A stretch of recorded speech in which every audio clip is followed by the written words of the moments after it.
क्या आपने कभी ऐसा महसूस किया है कि आप किसी की बातों में आकर ऐसे फैसले ले लेते हैं जो असल में आप लेना ही नहीं चाहते थे? या फिर किसी से बात करने के बाद आपको गिल्ट महसूस होता है जबकि गलती आपकी नहीं होती? यही है इमोशनल मैनिपुलेशन।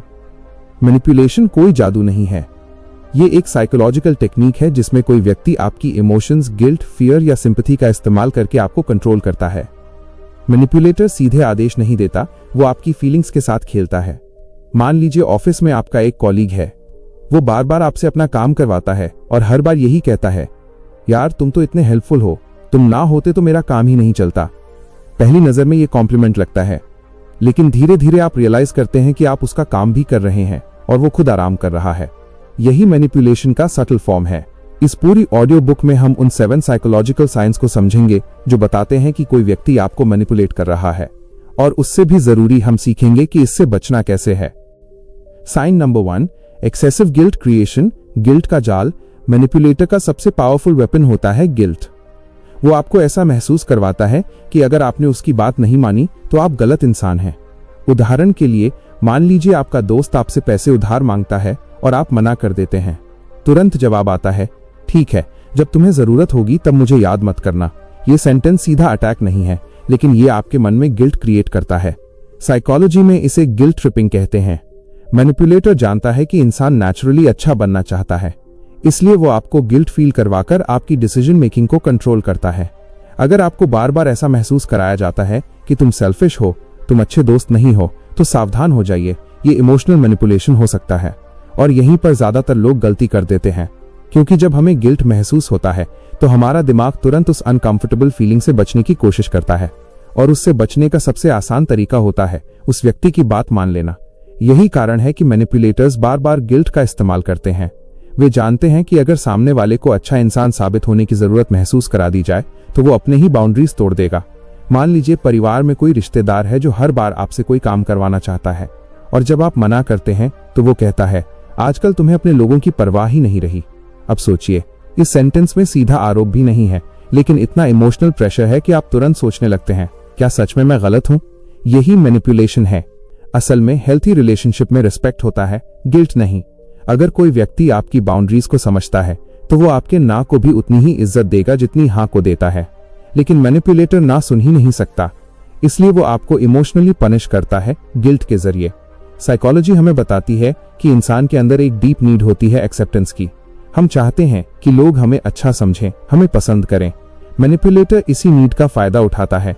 वो आपको ऐसा महसूस कराता है कि अगर आपने उसकी बात नहीं मानी तो आप इनसेंसिटिव हैं, सेल्फिश हैं या अच्छे इंसान नहीं हैं। धीरे धीरे क्या होता है, आप अपने फैसले अपनी जरूरतों के आधार पर नहीं बल्कि दूसरों को खुश रखने के डर से लेने लगते हैं, और यही वो पॉइंट है जहां मैनिपुलेशन सफल हो जाता है। इसलिए सबसे पहला साइकोलॉजिकल डिफेंस ये है कि आप अपने आप से एक सिंपल सवाल पूछें, क्या मैं ये काम इसलिए कर रहा हूं क्योंकि मैं सच में करना चाहता हूं, या सिर्फ इसलिए क्योंकि मुझे गिल्ट फील कराया जा रहा है?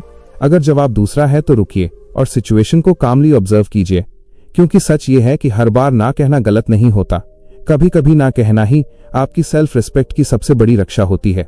जब आप ये समझ जाते हैं कि गिल्ट ट्रिपिंग एक साइकोलॉजिकल टेक्निक है तो उसका असर आधा खत्म हो जाता है, और जब इंसान गिल्ट के दबाव से बाहर आकर डिसीजंस लेने लगता है तभी वो इमोशनल मैनिपुलेशन के चक्र से धीरे धीरे आजाद होने लगता है।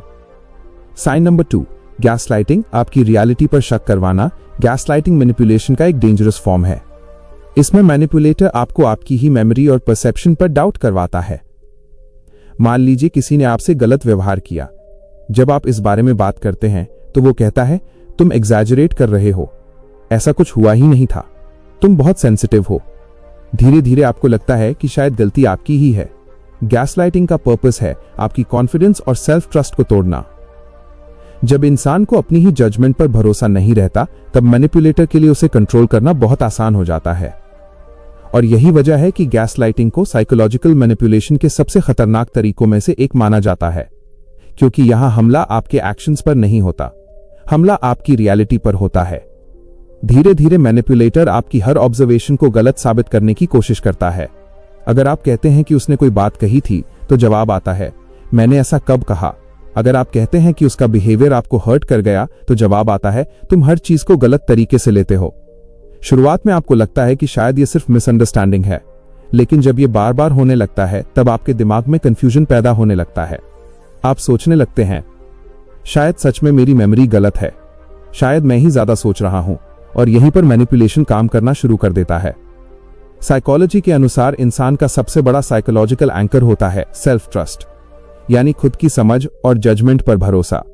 लेकिन गैसलाइटिंग का पूरा खेल ही इसी भरोसे को तोड़ने के लिए होता है। जब इंसान को अपनी ही परसेप्शन पर डाउट होने लगता है तब वो हर डिसीजन के लिए दूसरे व्यक्ति पर डिपेंड होने लगता है, और यही मैनिपुलेटर चाहता है। मान लीजिए एक रिलेशनशिप में बार बार ऐसा होता है कि कोई व्यक्ति आपको इग्नोर करता है। जब आप इस बारे में बात करते हैं तो वो कहता है तुम बेवजह ड्रामा कर रहे हो। अब धीरे धीरे आप अपने इमोशंस को ही सप्रेस करने लगते हैं। आप सोचते हैं शायद मुझे ही इतना फील नहीं करना चाहिए, लेकिन असल में आपकी फीलिंग्स गलत नहीं होती। गैसलाइटिंग की सबसे बड़ी प्रॉब्लम यही है कि यह आपको अपनी ही इमोशन से डिस्कनेक्ट कर देती है, और जब इंसान अपनी इमोशंस को ही इग्नोर करने लगता है तब मैनिपुलेटर के लिए उसे कंट्रोल करना और भी आसान हो जाता है।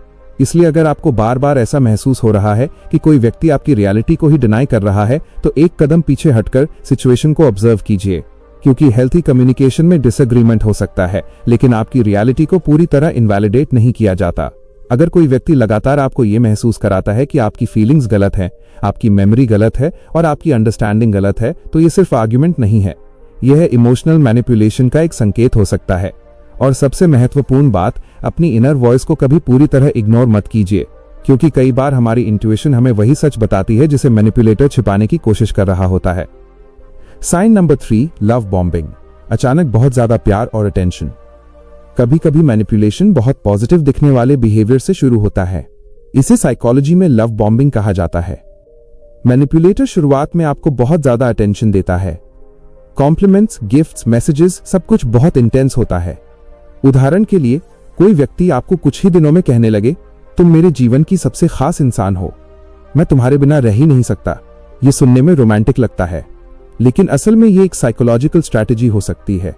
जब आप इमोशनली अटैच हो जाते हैं तब वही व्यक्ति धीरे धीरे कंट्रोल करना शुरू करता है, और यही वो पॉइंट है जहां ज्यादातर लोग मैनिपुलेशन को पहचान नहीं पाते। क्योंकि जब कोई व्यक्ति हमें बहुत ज्यादा अटेंशन देता है, बहुत तारीफ करता है, हमें स्पेशल महसूस कराता है, तो नेचुरली हमें अच्छा लगता है। इंसान के दिमाग में डोपामिन रिलीज होता है और हमें लगता है कि हमें कोई ऐसा मिल गया है जो हमें सच में समझता है। लेकिन लव बॉम्बिंग की असली पहचान ये है कि ये बहुत तेज और बहुत इंटेंस होता है। हेल्थी रिलेशनशिप धीरे धीरे ग्रो होता है, लेकिन लव बॉम्बिंग में कनेक्शन अचानक बहुत गहरा दिखने लगता है। मान लीजिए आप किसी से अभी कुछ ही दिन पहले मिले हैं और वो व्यक्ति कहने लगे, मुझे लगता है हम एक दूसरे के लिए ही बने हैं, मैंने तुम्हारे जैसा इंसान कभी नहीं देखा, तुम मेरी जिंदगी की सबसे इंपॉर्टेंट पर्सन हो। पहली नजर में ये बहुत इमोशनल और रोमांटिक लगता है, लेकिन यहाँ एक साइकोलॉजिकल पैटर्न काम कर रहा होता है। मैनिपुलेटर शुरुआत में आपको इमोशनल हाई देता है, बहुत अटेंशन, बहुत अप्रिशिएशन, बहुत केयर, और धीरे धीरे आपका माइंड उस अटेंशन का आदी हो जाता है। फिर अचानक एक दिन वो बिहेवियर बदल जाता है, अटेंशन कम हो जाती है, मैसेजेस कम हो जाते हैं, कोल्ड बिहेवियर शुरू हो जाता है। अब आपका दिमाग ऑटोमेटिकली उस पुराने प्यार और अटेंशन को वापस पाने की कोशिश करने लगता है। आप सोचने लगते हैं, पहले सब इतना अच्छा था, अचानक क्या बदल गया। यही लव बॉम्बिंग का ट्रैप है। मैनिपुलेटर पहले आपको इमोशनल हाइट पर ले जाता है और फिर उस हाइट को कंट्रोल करने लगता है। साइकोलॉजी में इसे इंटरमिटेंट रीइंफोर्समेंट कहा जाता है, यानी कभी बहुत ज्यादा अफेक्शन, कभी बिल्कुल दूरी। इससे इंसान इमोशनली और भी ज्यादा अटैच्ड हो जाता है और धीरे धीरे वो रिलेशनशिप इक्वालिटी पर नहीं बल्कि कंट्रोल और डिपेंडेंसी पर चलने लगता है। इसलिए अगर कोई व्यक्ति बहुत जल्दी बहुत बड़े बड़े प्रोमिसेस करने लगे, बहुत ज्यादा इंटेंसिटी दिखाने लगे, तो थोड़ा रुककर ऑब्जर्व करना जरूरी है। सच्चा कनेक्शन जल्दी साबित करने की कोशिश नहीं करता, वो समय के साथ नेचुरली बनता है। जब रिस्पेक्ट, अंडरस्टैंडिंग और ट्रस्ट धीरे धीरे ग्रो होते हैं तभी रिलेशनशिप हेल्थी बनता है। लेकिन जब शुरुआत ही अत्यधिक इंटेंसिटी और इमोशनल प्रेशर से होती है तो कई बार वो प्यार नहीं बल्कि मैनिपुलेशन की शुरुआत भी हो सकती है। Sign number 4, playing the victim, खुद को हमेशा पीड़ित दिखाना। मैनिपुलेटर अक्सर खुद को विक्टिम दिखाता है। हर सिचुएशन में वो खुद को दुखी, मिसअंडरस्टूड और बेबस बताता है। उदाहरण के लिए, अगर आप उससे कंप्लेन करें कि उसने आपको हर्ट किया है तो वो तुरंत कहेगा, मैंने तो हमेशा तुम्हारा भला ही सोचा, लेकिन कोई मेरी फीलिंग्स समझता ही नहीं। इससे कॉन्वर्सेशन का फोकस बदल जाता है। अब डिस्कशन ये नहीं रह जाता कि उसने क्या गलत किया, बल्कि ये बन जाता है कि वो कितना दुखी है। ये टेक्निक सिंपैथी पैदा करके कंट्रोल हासिल करने का तरीका है, और यही इस टेक्निक की सबसे सटल चाल होती है, क्योंकि जब कोई व्यक्ति खुद को दुखी और बेबस दिखाता है तो हमारे अंदर तुरंत सिंपैथी पैदा होती है। इंसान नेचुरली एम्पैथेटिक होता है, हम किसी को दर्द में देखना नहीं चाहते, और मैनिपुलेटर इसी ह्यूमन नेचर का फायदा उठाता है। मान लीजिए आपने किसी से कहा कि उसके वर्ड्स ने आपको हर्ट किया। अब नॉर्मली एक हेल्थी रिएक्शन क्या होगा? वो व्यक्ति आपकी बात सुनेगा, समझने की कोशिश करेगा और शायद माफी भी मांगेगा। लेकिन विक्टिम प्लेइंग मैनिपुलेटर क्या करता है? वो तुरंत कहता है, तुम हमेशा मुझे गलत समझते हो, मैं तो तुम्हारे लिए इतना करता हूं, फिर भी मैं ही बुरा बन जाता हूं। मेरी लाइफ में पहले ही इतनी प्रॉब्लम्स हैं और तुम भी मुझे ब्लेम कर रहे हो। अब अचानक सिचुएशन बदल जाती है। जिस कॉन्वर्सेशन की शुरुआत इस बात से हुई थी कि आप हर्ट हुए हैं, वो कॉन्वर्सेशन इस बात पर खत्म होती है कि वो कितना दुखी है, और अक्सर अंत में क्या होता है, आप ही उसे कंसोल करने लगते हैं। यही मैनिपुलेशन है। इस टेक्निक का साइकोलॉजिकल इफेक्ट ये होता है कि आप धीरे धीरे अपनी फीलिंग्स को एक्सप्रेस करना बंद कर देते हैं, क्योंकि हर बार जब आप अपनी बात रखते हैं, कॉन्वर्सेशन गिल्ट और सिंपैथी में बदल जाती है। धीरे धीरे आप सोचने लगते हैं, शायद मुझे ये बात उठानी ही नहीं चाहिए थी, कहीं मैं ही ज्यादा कंप्लेन तो नहीं करता। लेकिन याद रखिए, हेल्थी रिलेशनशिप में दोनों लोगों की फीलिंग्स इंपॉर्टेंट होती हैं। अगर हर बार आपकी फीलिंग्स को साइड में रखकर सामने वाला खुद को विक्टिम बना लेता है, तो ये इम्बैलेंस पैदा करता है। साइकोलॉजी के अनुसार विक्टिम प्लेइंग अक्सर उन लोगों में देखा जाता है जो अकाउंटेबिलिटी से बचना चाहते हैं। जब इंसान अपनी गलती स्वीकार नहीं करना चाहता, तो वो खुद को पीड़ित दिखाकर सिंपैथी हासिल करता है, और सिंपैथी मिलते ही रिस्पॉन्सिबिलिटी ऑटोमेटिकली कम हो जाती है। इसलिए अगर कोई व्यक्ति हर सिचुएशन में खुद को मिसअंडरस्टूड, अनलकी या विक्टिम बताता है, तो थोड़ा ध्यान से ऑब्जर्व कीजिए, क्योंकि सच्चा विक्टिम अपनी गलती से भागता नहीं, और सच्चा रिलेशनशिप अकाउंटेबिलिटी से डरता नहीं। जहां एम्पैथी और रिस्पॉन्सिबिलिटी दोनों साथ चलते हैं, वहीं रिलेशनशिप हेल्थी होता है। लेकिन जहां हर बार सिंपैथी के जरिए कॉन्वर्सेशन को कंट्रोल किया जाता है, वहां मैनिपुलेशन धीरे धीरे रिलेशनशिप का हिस्सा बन जाता है। साइन नंबर 5, साइलेंट ट्रीटमेंट, चुप्पी के जरिए सजा देना। कई मैनिपुलेटर्स कॉन्फ्रंटेशन से नहीं, साइलेंस से कंट्रोल करते हैं। जब आप उनकी बात नहीं मानते, तो वे आपसे बात करना बंद कर देते हैं। मैसेज का रिप्लाई नहीं, कॉल नहीं, इंटरैक्शन जीरो। यह बिहेवियर एक साइकोलॉजिकल पनिशमेंट बन जाता है, क्योंकि इंसान नेचुरली कनेक्शन चाहता है। इसलिए कई लोग सिर्फ रिलेशनशिप बचाने के लिए मैनिपुलेटर की हर बात मान लेते हैं, और यही वजह है कि साइलेंट ट्रीटमेंट इतना प्रभावी मैनिपुलेशन टूल बन जाता है। इंसान एक सोशल बीइंग है। हमारे दिमाग की स्ट्रक्चर ही ऐसी है कि हमें कनेक्शन, कम्युनिकेशन और बिलोंगिंग की जरूरत होती है। जब अचानक कोई व्यक्ति जिससे हमारा इमोशनल कनेक्शन है, हमें कंप्लीटली इग्नोर करने लगता है, तो हमारे अंदर एंजाइटी और कंफ्यूजन पैदा होने लगती है। आप बार बार सोचने लगते हैं, मैंने ऐसा क्या कर दिया, क्या मुझसे कोई बड़ी गलती हो गई? यही वह साइकोलॉजिकल प्रेशर है जिसे मैनिपुलेटर क्रिएट करना चाहता है। मान लीजिए आपने किसी बात पर अपनी ओपिनियन रखी या किसी रिक्वेस्ट को मना कर दिया। उसके बाद सामने वाला व्यक्ति अचानक कंप्लीटली साइलेंट हो जाता है। न मैसेजेस, न कॉल्स, न बातचीत। अब आपके दिमाग में दो चीजें शुरू होती हैं। पहली, अनसर्टेनिटी, दूसरी, गिल्ट।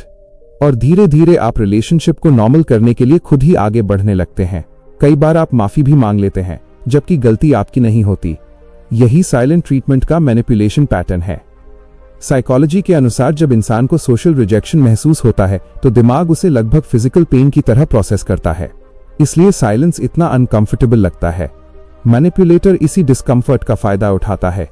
वो जानता है कि अगर वह कुछ समय के लिए कनेक्शन विथड्रॉ कर लेगा, तो सामने वाला व्यक्ति इमोशनल प्रेशर में आकर उसकी बात मान सकता है। लेकिन यहाँ एक महत्वपूर्ण अंतर समझना जरूरी है। कभी कभी हेल्थी रिलेशनशिप्स में भी लोग थोड़ी देर के लिए स्पेस लेते हैं ताकि इमोशंस काम हो सकें। इसे हेल्थी पॉज कहा जाता है। लेकिन साइलेंट ट्रीटमेंट में इंटेंशन अलग होता है। यह कम्युनिकेशन को बेहतर बनाने के लिए नहीं होता, ये दूसरे व्यक्ति को पनिश करने और कंट्रोल करने के लिए होता है। अगर कोई व्यक्ति बार बार डिसएग्रीमेंट के बाद आपको इग्नोर करने लगता है, और कम्युनिकेशन तभी नॉर्मल होती है जब आप उसकी बात मान लेते हैं, तो ये इमोशनल मैनिपुलेशन का संकेत हो सकता है। हेल्थी रिलेशनशिप में प्रॉब्लम्स को साइलेंस से नहीं, कॉन्वर्सेशन से सॉल्व किया जाता है, क्योंकि मैच्योरिटी का मतलब ये नहीं कि हम बात करना बंद कर दें, बल्कि ये है कि हम अनकंफर्टेबल कॉन्वर्सेशंस को भी रिस्पेक्ट के साथ हैंडल कर सकें। जब कम्युनिकेशन खुला होता है, तब रिलेशनशिप मजबूत होता है।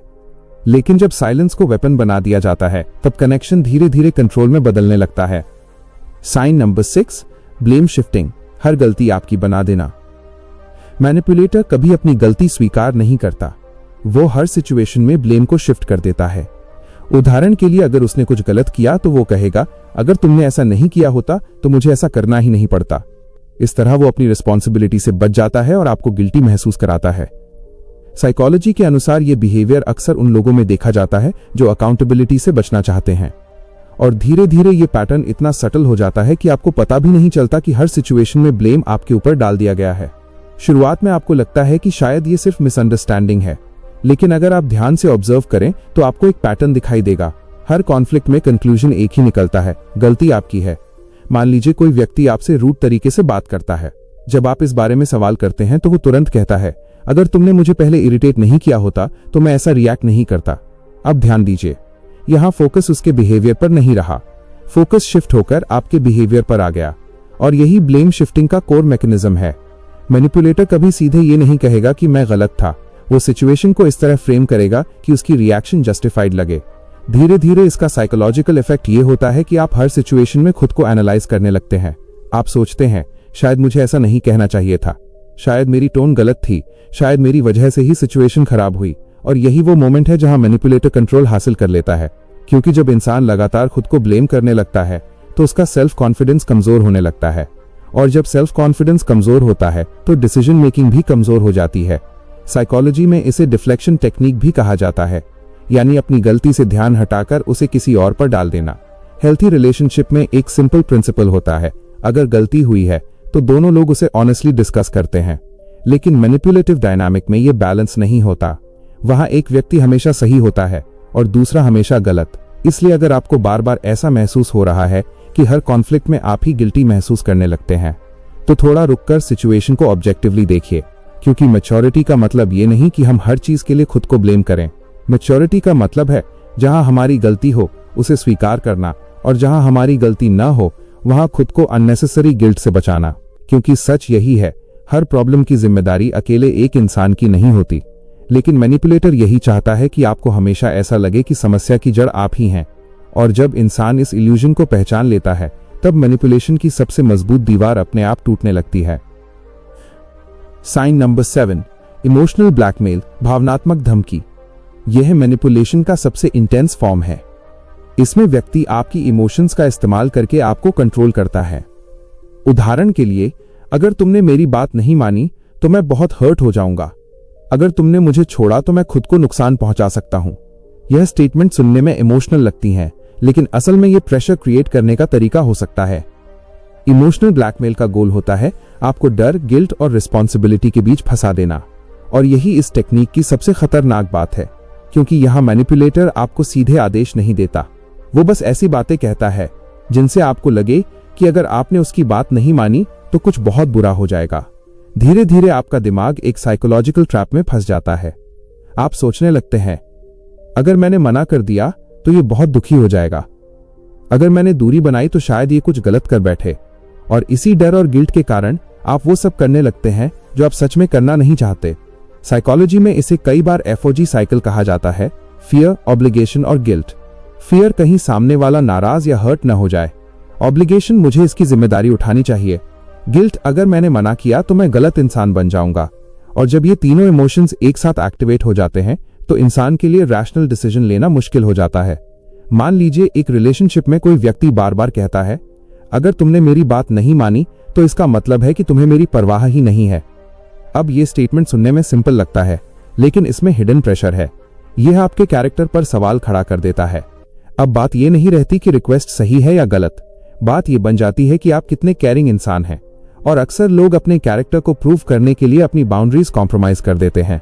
लेकिन यहाँ एक बहुत महत्वपूर्ण बात समझना जरूरी है, सच्चा प्यार कभी इमोशनल थ्रेट के साथ नहीं आता। अगर कोई व्यक्ति सच में आपकी परवाह करता है तो वो आपकी फ्रीडम और डिसीजंस का भी सम्मान करेगा। वो आपको गिल्ट या फियर में डालकर कंट्रोल करने की कोशिश नहीं करेगा।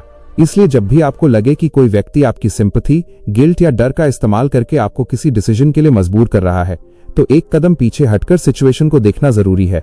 खुद से पूछिए, क्या ये रिक्वेस्ट रिस्पेक्ट के साथ की जा रही है या इमोशनल प्रेशर के साथ?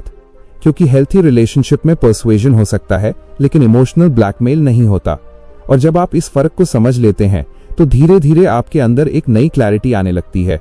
फिर आप डिसीजंस डर या गिल्ट से नहीं, बल्कि सेल्फ रिस्पेक्ट और अवेयरनेस से लेने लगते हैं। और यही वो मोमेंट होता है जहां मैनिपुलेशन की पावर खत्म होने लगती है।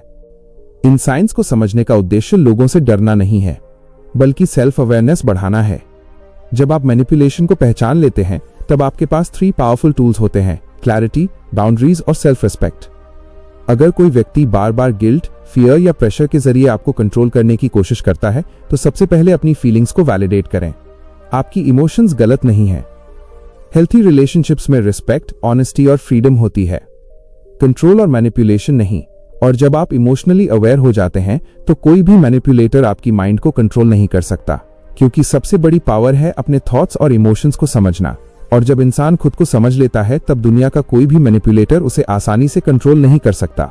और यही कारण है कि इमोशनल ब्लैकमेल को इमोशनल मैनिपुलेशन का सबसे पावरफुल और सबसे खतरनाक रूप माना जाता है, क्योंकि यहाँ मैनिपुलेटर सीधे आपके डिसीजंस को कंट्रोल नहीं करता, वो आपके दिल और जिम्मेदारी की भावना को कंट्रोल करता है।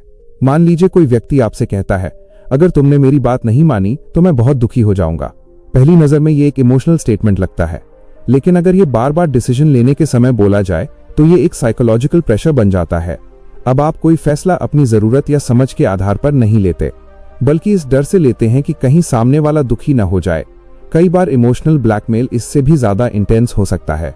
कुछ लोग कहते हैं, अगर तुमने मुझे छोड़ दिया तो मैं जी नहीं पाऊंगा, अगर तुमने मेरी बात नहीं मानी तो मैं खुद को नुकसान पहुंचा दूंगा। ऐसी बातें सुनकर किसी भी इंसान के लिए शांत रहना मुश्किल हो जाता है, लेकिन साइकोलॉजी हमें बताती है कि ये अक्सर कंट्रोल स्ट्रैटेजी भी हो सकती है। मैनिपुलेटर जानता है कि इंसान नेचुरली केयरिंग होता है, हम किसी को दर्द में नहीं देखना चाहते, और इसी एम्पैथी का इस्तेमाल करके वो आपको इमोशनल ट्रैप में फंसा देता है। धीरे धीरे आप खुद को जिम्मेदार महसूस करने लगते हैं, उसकी खुशी के लिए, उसके दुख के लिए, उसकी लाइफ के हर फैसले के लिए। लेकिन सच ये है कि हर इंसान अपनी इमोशंस के लिए खुद जिम्मेदार होता है।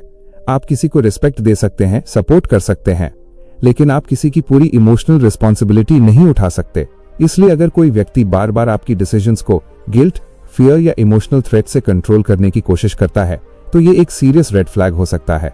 ऐसी सिचुएशन में सबसे जरूरी है काम अवेयरनेस। इमोशनली रिएक्ट करने के बजाय सिचुएशन को समझना, अपनी बाउंड्रीज को क्लियरली एक्सप्रेस करना, क्योंकि हेल्थी रिलेशनशिप में लव होता है लेकिन इमोशनल प्रेशर नहीं होता। जहां प्यार सच्चा होता है वहां रिस्पेक्ट भी होता है, और जहां रिस्पेक्ट होता है वहां किसी को कंट्रोल करने की जरूरत नहीं पड़ती। और अब जब आपने इन सभी साइकोलॉजिकल साइंस को समझ लिया है, तो अगला सबसे महत्वपूर्ण कदम है अवेयरनेस और प्रोटेक्शन। इन साइंस को समझने का उद्देश्य ये नहीं है कि हम हर किसी पर शक करने लगें, बल्कि ये है कि हम अपने इमोशंस और रिलेशनशिप्स को ज्यादा क्लैरिटी के साथ समझ सकें। जब इंसान इमोशनली अवेयर हो जाता है, तो वो मैनिपुलेशन को जल्दी पहचानने लगता है। उसे समझ में आने लगता है कि कौन सी बात जेन्युइन केयर से कही जा रही है और कौन सी बात गिल्ट या प्रेशर क्रिएट करने के लिए। और जब ये क्लैरिटी आती है, तो आपके पास 3 सबसे पावरफुल टूल्स होते हैं: क्लैरिटी, बाउंड्रीज, सेल्फ रिस्पेक्ट।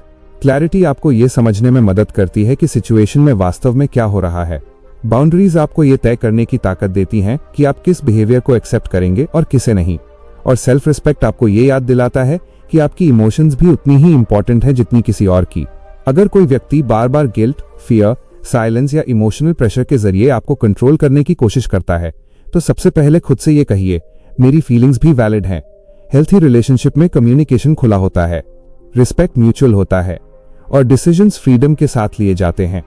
वहां मैनिपुलेशन की जरूरत नहीं पड़ती। और जब इंसान अपने थॉट्स, इमोशंस और बाउंड्रीज को समझना सीख लेता है, तब धीरे धीरे उसकी पर्सनालिटी में एक नई क्लैरिटी आ जाती है। फिर कोई भी व्यक्ति उसे आसानी से कंफ्यूज नहीं कर सकता, कोई भी उसे गिल्ट या प्रेशर के जरिए कंट्रोल नहीं कर सकता, क्योंकि अंत में सबसे बड़ी साइकोलॉजिकल पावर यही है, खुद को समझना। और जिस दिन इंसान खुद को सच में समझ लेता है, उस दिन से उसकी लाइफ में मैनिपुलेशन की जगह कॉन्फिडेंस और क्लैरिटी लेना शुरू कर देती।